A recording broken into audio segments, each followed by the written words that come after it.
ہم قبلہ کی طرف اپنا چہرہ کر کے جو نماز پڑھتے ہیں اس کے متعلق چند مسائل سماعت فرمائیں۔ ہمارا قبلہ خانہ کعبہ ہے۔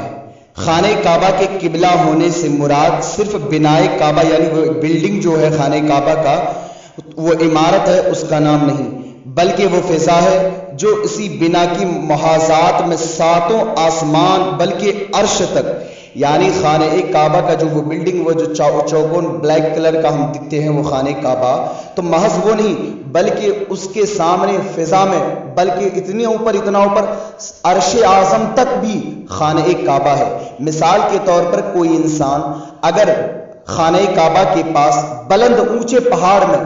چڑھ کر کے نماز پڑھے تو اب بظاہر وہ بلڈنگ نیچے رہ جائے گا، تو اس بنیاد پر ہمیں شک پیدا ہوتا ہے کہ ہماری نماز ہوتی یا نہیں، تو ہماری نماز ہو جائے گی، کیونکہ وہ بلڈنگ محض ہمارا قبلہ نہیں بلکہ اس بلڈنگ کے سامنے اوپر میں عرش تک کعبہ ہی کعبہ ہے۔ اسی طرح سے جو خانہ کعبہ ہے اس کے نیچے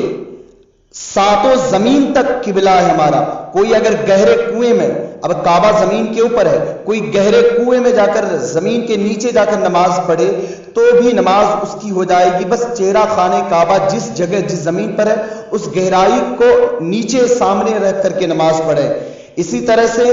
اگر کوئی انسان ایسی جگہ ہے جہاں پر قبلہ کی پہچان نہیں ہو پا رہی ہے، یعنی وہاں پر کوئی مسلمان بھی نہیں ایسا جس سے وہ قبلہ کی شناخت پہچان پوچھ سکے، تو ایسی صورت میں وہ تحری کرے، یعنی سوچے، غور و فکر کرے،